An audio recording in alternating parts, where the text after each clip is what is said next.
আহমদ ইবনে হাম্বল বললেন, আমি শুধু রাতটা থাকতে চাই, আমি তো ফজরেরও মুসল্লি, ফজর নামাজ পড়বো তো এই মসজিদে, আমার থাকতে দাও। দারোয়ান তো দেয় না, কেনা মসজিদে থাকার জায়গা না, যান মিয়া। উনি যে আহমদ ইবনে হাম্বল এটা চিনে নাই, থাকতে দেয় না। কি করবে এখন? উনি কাঁথা গুছিয়ে হাদিসের কিতাব নিয়ে কাঁধের মধ্যে ব্যাগ নিয়ে মসজিদ থেকে বেরোয় গেলেন। কি আর করবে, প্রচন্ড শীত, আর কাঁপতেছেন, বুড়ো মানুষ। পথিমধ্যে দেখলেন বাজার একজন খাব্বাজ, শাবুন খাব্বাজ, যুবক রুটি বিক্রেতা। সে রুটি বিক্রি করে, চুলার মধ্যে রুটি সেকে। সে যে সালাম দিল, আসসালামু আলাইকুম। যুবক বলে, ওয়ালাইকুম আসসালাম। আহমদ ইবনে হাম্বল বলে, যুবক, আমার যাওয়ার জায়গা নেই, সফরে বেরিয়েছি, খুব শীতে কষ্ট পাচ্ছি, রাতে যদি তোমার এই চুলা থেকে একটু আগুন পোহাই, কোনো সমস্যা? যুবক বলে, না না, সমস্যা না, আহলান ওয়া সাহলান, খোশ আমদেদ, আসেন আসেন, আপনি আগুন পোহাইলে আমার সমস্যা কি?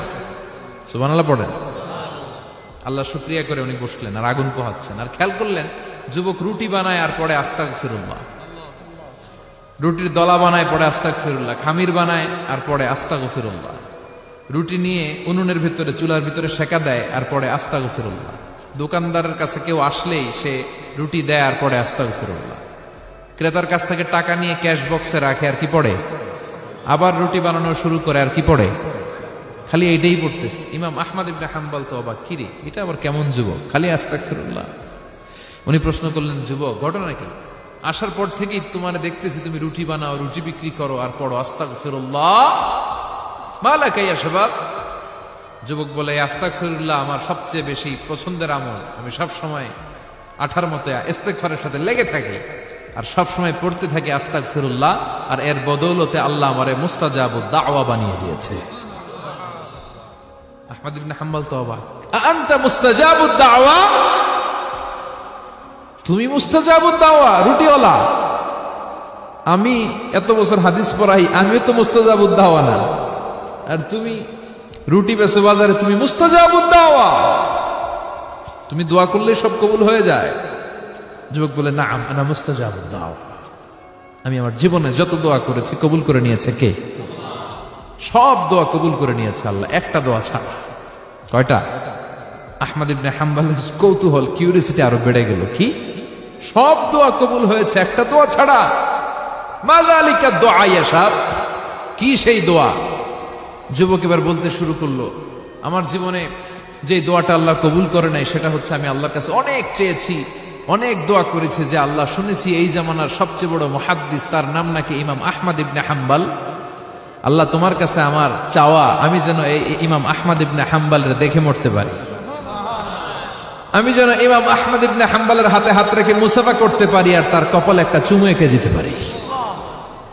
আহমদ ইবনে হাম্বল আবেগপ্রবণ হয়ে গেলেন, চোখের পানি ছেড়ে দিলেন, বললেন, যুবক তোমার এই দোয়াটাও কবুল হয়ে গিয়েছে। আহমদ ইবনে হাম্বলের দেখার সাক্ষাৎ পাওয়ার জন্য আহমদ ইবনে হাম্বলের বাড়িতে তোমার যাওয়ার দরকার নাই, আহমদ ইবনে হাম্বল তোমার দরবারে ছুটে এসেছে। আনা আহমদ ইবনে হাম্বল মুহাদ্দিসুদ দাহর, আমি নিজেই আহমদ ইবনে হাম্বল। যুবক চোখের পানি ছেড়ে দেয়, আহমদ ইবনে হাম্বল চোখের পানি ছেড়ে দেয়। যুবক চিৎকার মেরে ইমাম আহমদ ইবনে হাম্বলকে জড়িয়ে ধরে, হাতে হাত রেখে মুসাফা করে, কপালের মধ্যে চুমু খায় আর আল্লাহর শুকরিয়া করে বলে, ও ইমাম, আসলে এই দোয়াটাও আল্লাহ আজকে কবুল করে নিল। বিশ্বাস হয়? সবসময় ইস্তেগফার করলে আপনার দোয়াগুলোর এইভাবে কবুল করে নিবে কে? এই পাঁচটা জিনিস পাবেন সবসময় যদি ইস্তেগফারের সাথে লেগে থাকেন। রাজি আছেন তো? এজন্য বিশ্বনবী সব সময় নামাজে সালাম ফিরানোর পরে পড়তেন আস্তাগফিরুল্লাহ। কি পড়তেন? 3 বার পড়তেন আস্তাগফিরুল্লাহ, আস্তাগফিরুল্লাহ, আস্তাগফিরুল্লাহ। পড়তে রাজি আছেন? ইস্তেগফারের অনেকগুলো আলফাজ আছে, সবচেয়ে ছোট ইস্তেগফার হচ্ছে এটা, আস্তাগফিরুল্লাহ, আস্তাগফিরুল্লাহ। আরো আছে, আস্তাগফিরুল্লাহ আল্লাযী লা ইলাহা ইল্লা হুয়াল হাইয়ুল কাইয়্যুম ওয়া আতুবু ইলাইহি। বিশ্বনবী বলেন, এই ইস্তেগফারটা যদি কেউ পড়ে, আত-তাওয়াল্লি মিন ইয়াউমিজ যাহাফ, যুদ্ধের ময়দান থেকে পালিয়ে আসা কবিরা গুনাহ। কি গুনাহ? কাফেরদের সাথে যুদ্ধ, আমি তাগড়া যুবক, তলোয়ার নিয়ে নেমেছি, আমার দেহের এক ফোঁটা রক্ত থাকা পর্যন্ত আমি যুদ্ধ চালিয়ে যাব, আমি ফিরে আসতে পারবো না, আইনটা কার? ফিরে আসলে কবিরা গুনাহ। বিশ্বনবী বলেন, যুদ্ধের ময়দান থেকে ফিরে এসেছে এরকম কবিরা গুনাহ অবলম্বনকারীও যদি আস্তাগফিরুল্লাহ আল্লাযী লা ইলাহা ইল্লা হুয়াল হাইয়ুল কাইয়্যুম ওয়া আতুবু ইলাইহি পড়ে, ওই কবিরা গুনাহকারীকেও ক্ষমা করে দিবে কে? পড়তে রাজি আছেন তো? আবার সাইয়েদনা আবু বকর বললেন, ইয়া রাসূলুল্লাহ আল্লিমনি দুআআন আদউ বিহি ফি সালাতি, এমন দোয়া আপনি আমারে শিক্ষা দেন যে এই দোয়াটা আমি নামাজে পড়তে পারি। বিশ্বনবী বললেন, পড়ো, আল্লাহুম্মা ইন্নী যালামতু নাফসি যুলমান কাসীরান ওয়া লা ইয়াগফিরুয যুনুবা ইল্লা আনতা ফাগফিরলি মাগফিরাতাম মিন ইনদিক ইন্নাকা আনতাল গফুরুর রহিম। সুবহানাল্লাহ পড়ে। এটাও ইস্তেগফার। আমরা এটার বলি দোয়া মাসুরা, সালাম ফেরানোর আগে পড়ি না? যেখানেই ক্ষমা চাওয়ার কথা আছে ওইটারই কি বলে? ইস্তিগফার। আল্লাহুম্মা ইন্নী যালামতু নাফসি, আল্লাহ জুলুম করেছি, যুলমান কাসীরা, অনেক জুলুম, ওয়ালা ইয়াগফিরুয যুনুবা ইল্লা আনতা, তুমি ছাড়া এই গুনাহ ক্ষমা করার তো কেউ নাই। ফাগফিরলি মাগফিরাতাম মিন ইনদিক, তোমার দয়ায় আমারে ক্ষমা করে দাও। ইন্নাকা আনতাল গফুরুর রহিম, তুমি হলা ক্ষমাশীল। ঠিক কি না? এটাও ইস্তিগফার, এটাও পড়বেন। আর এই সব ইস্তিগফারের শ্রেষ্ঠ ইস্তিগফারের নাম সাইয়্যিদুল ইস্তিগফার। যত ইস্তেগফার হতে পারে এর মধ্যে সবচেয়ে শ্রেষ্ঠতম ইস্তেগফার নাম কি? কথা কন। বুখারীর বর্ণনা, শাদ্দাদ ইবনে আউস রাদিয়াল্লাহু তাআলা আনহু বর্ণনা করেন, এই সাইয়্যিদুল ইস্তেগফার দিনের বেলা যে পড়বে ওই দিনে মারা গেলে সে জান্নাতি।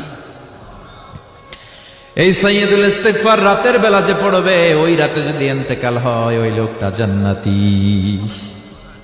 মুখস্থ আছে না? কার কার মুখস্থ? হাত তুলেন। মাশাআল্লাহ, তাবারাকাল্লাহ, মাশাআল্লাহ, মাশাআল্লাহ। আর যাদের নাই তাদের হোমওয়ার্ক, তাদের আল্লাহুম্মা আনতা রাব্বি লা ইলাহা ইল্লা আনতা খালাকতানি ওয়া আনা আবদুক ওয়া আনা আলা আহদিকা ওয়া ওয়া'দিকা মাস্তাতা'তু আউযু বিকা মিন শাররি মা সানা'তু আবুউ লাকা বিনি'মাতিকা আলাইয়া ওয়া আবুউ লাকা বিযামবি ফাগফিরলি ফাইন্নাহু লা ইয়াগফিরুয যুনুবা ইল্লা আনতা। সুবহানাল্লাহ পড়েন। আজকে রাতে পড়ছেন, মারা গেলে জান্নাতি। চিল্লায় পড়েন না আল্লাহু আকবার। এজন্য বিশ্বনবী বলেন, আমার আগের গুনাহ মাফ, পরের গুনাহ মাফ, তারপরেও প্রতিদিন আমি 70 বার তওবা ইস্তেগফার পড়ি। আজকে থেকে পড়তে রাজি আছেন তো? বেশি বেশি ইস্তেগফার পড়া যাবে না? একটু প্রাণ খুলে দিল খুলে আওয়াজ করে পড়েন তো আস্তাগফিরুল্লাহ। আর জোরে পড়েন আস্তাগফিরুল্লাহ। আবার সবাই পড়েন আস্তাগফিরুল্লাহ।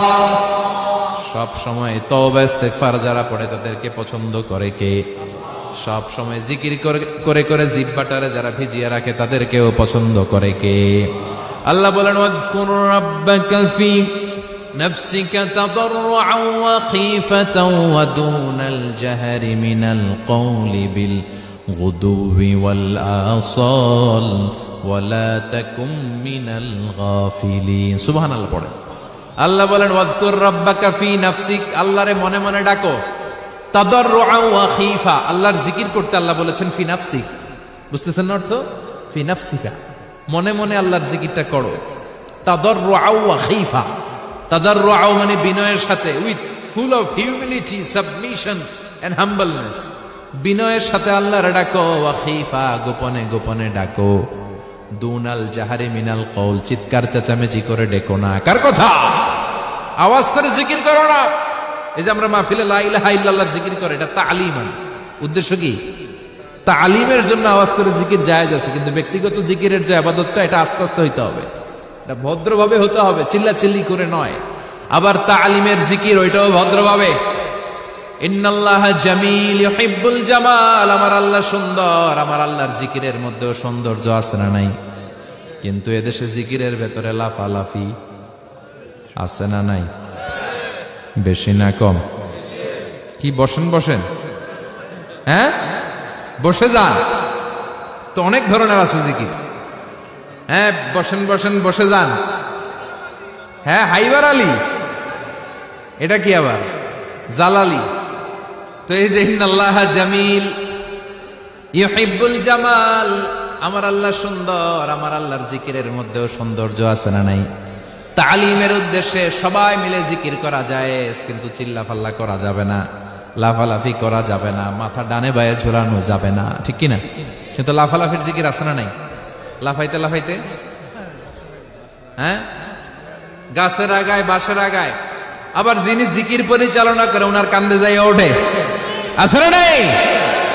বিশ্বনবী সাহাবাদের নিয়ে জিকির করছেন, সাহাবার লাফাতে খেজুর গাছের আগায়। হাদিসে আছে না এটা? বিশ্বনবী সাহাবাদেরকে নিয়ে জিকির করছেন, লাফাতে আবু বকর বিশ্বনবীর কান্দের উপরে। আছে, হাদিসে আছে। এটা জিকির নয়। কি সুন্দর দেখেন, ইসলাম বোঝা কত সহজ। ওয়াযকুর রাব্বাকা ফি নাফসিকা তাদাররুআ ওয়া খাইফা। গোপনে জিকির করো, ভদ্রতার সাথে বিনয়ের সাথে জিকির করো। ওয়ালা তাকুম মিনাল গাফিলিন দুনাল জাহারি মিনাল কওল। চিৎকার চেঁচামেচি করে জিকির করো না।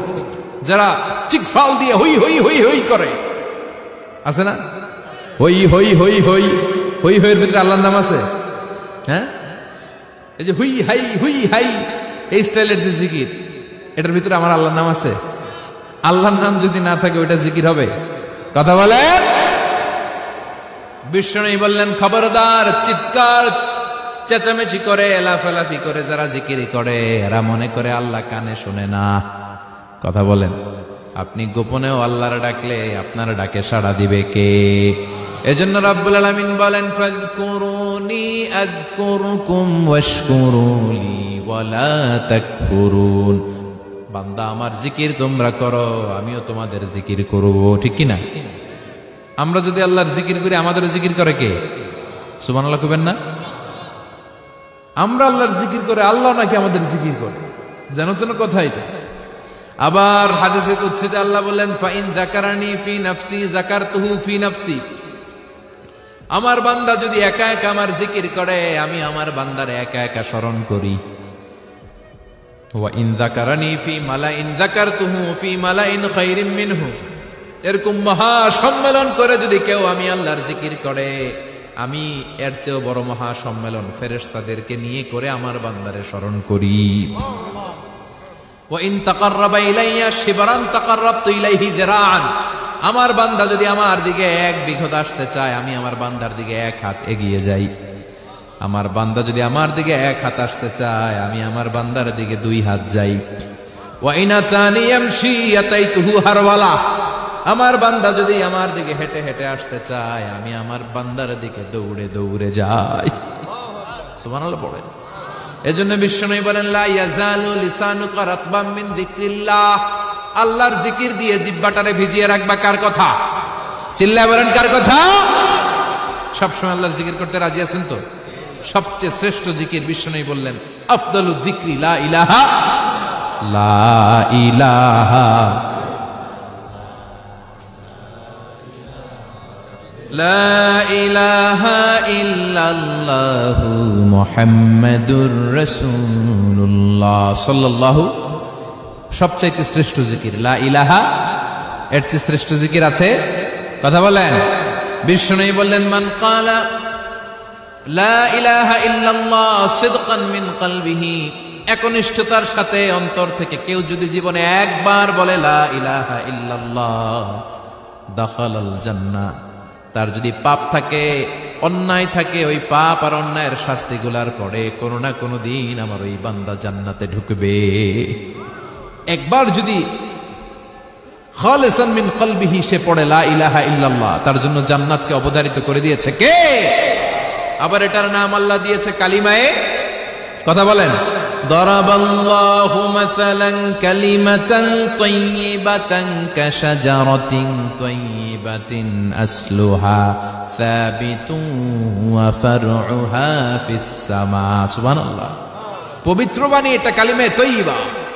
আবু সাঈদ আল খুদরি থেকে বর্ণিত, মুস্তাদরেকে হাকিম আর সহিহ ইবনে হিব্বানে এসেছে। বিশ্বনবী বলেন, মুসা আলাইহিস সালাম আল্লাহর একবার প্রশ্ন করলেন, ইয়া রাব আল্লিমনি দুআআন আদউ বিহি।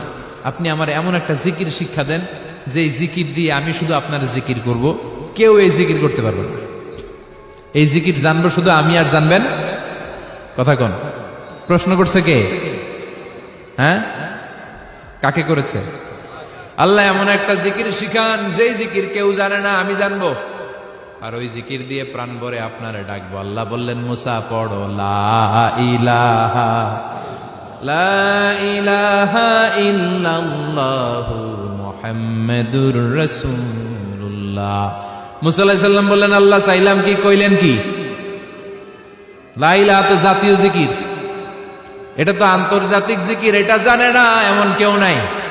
এমনকি হিন্দু ভাইরাও জানে। কথা কন আল্লাহ, আমি তো চাইছিলাম এক্সক্লুসিভ, আমার জন্য স্পেশাল, এর চেয়ে সুন্দর আর কেউ জানবে না। এত সুন্দর একটা জিকির আপনি দিবেন, এটা আমি ডাকবো আপনারে আর আপনি শুনবেন। আল্লাহ বললেন, মুসা এর চেয়ে দামি আমার কাছে নাই। লাউ তাদউ লা ইলাহা ইল্লাল্লাহ ফি কাফা, লা ইলাহা রে যদি মুসা এক পাল্লায় রেখে দাও, ওয়াস সামাওয়াতু সাবউ ওয়াল আরদিন, সাত আকাশ সাত জমিন যদি আর এক পাল্লায় রেখে দাও, লা ইলাহা এক পাল্লায়, সাত আকাশ সাত জমিন আর এক পাল্লায় ওজন যদি দাও, লা রাজাহাত কাফাতু লা ইলাহা ইল্লাল্লাহ, মুসা দেখবা মুহূর্তের মধ্যে লা ইলাহা ইল্লাল্লাহর পাল্লা ভারী হয়ে গেছে। সাত আকাশ সাত জমিন এক পাল্লায়, শুধু লা ইলাহা ইল্লাল্লাহর এক পাল্লায় মুহূর্তে লা ইলাহার পাল্লাটারে ভারী করে দিবে কে? এটা বিপ্লবী বাণী। আমরা এটার ভিক্ষার মধ্যে লাগাইছি। এখন ভিক্ষা করার সময় লা ইলাহা আছে না নাই? একটা টাকা দিয়া যান, আমি গরিব ইনসান আরো সমান, একটা টাকা দিয়া যান, আমি গরিব ইনসান, আছে না নাই? জুমার নামাজের সময় ভিক্ষা করে, একটা টাকা দিয়া যান, আর লা ইলাহার জিকির লগে, আছে না নাই? এটা আমরা ভিক্ষার জিকির বানাইছি। এটা তো বিপ্লবী বাণী। এই বাণীর পক্ষে যারা, তারা ন্যায় আর সত্যের পক্ষে চিল্লায় বলেন ঠিক কিনা? এই বাণীতে যারা বিশ্বাস করে, তারা এক আল্লাহর সামনে মাথা নত করে দেয়। গোটা পৃথিবীর কোন শক্তির সামনে ওই মাথা নত হয় না, ঠিক কিনা? এই লা ইলাহা যারা আমরা মানি, আল্লাহ ছাড়া কারো সামনে মাথা নত করব? কোন শক্তি আমাদের মাথা নত করাতে পারে? এই কালেমার আন্দোলন যারা করে, তারা আল্লাহ ছাড়া পৃথিবীর কাউরে ভয় পায় না।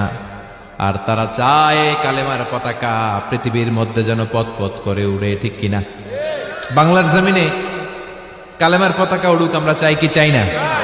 কোনো একদিন এ দেশের আকাশে কালিমার পতাকা উড়বে, সেদিন সবাই খোদাই বিধান পে দুঃখ বেদনা ভুলবে।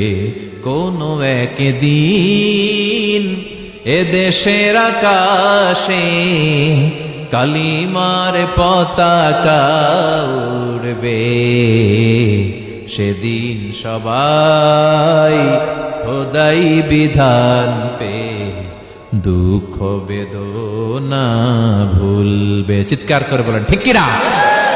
এই কালেমার সমাজ যদি হয়, ওই সমাজে কেউ লাঞ্ছিত হবে না, ওই সমাজে কোনো নারী নিগৃহীতা হবে না, ওই সমাজের কোনো কাজের মেয়েরা ধর্ষিত হবে না, ওই সমাজে দুর্নীতি থাকবে না, ঘুষ থাকবে না, চাঁদাবাজি থাকবে না, টেন্ডারবাজি থাকবে না। সমাজটারে শান্তি দিয়ে সমৃদ্ধ করে দিবে কে? এজন্য সব সময় জিকির করতে হবে একজনের, চিল্লায় বলেন তিনি কে? শ্রেষ্ঠ জিকির হচ্ছে লা ইলাহা। করতে রাজি আছেন? সব সময় জিকিরটা করতে রাজি আছেন?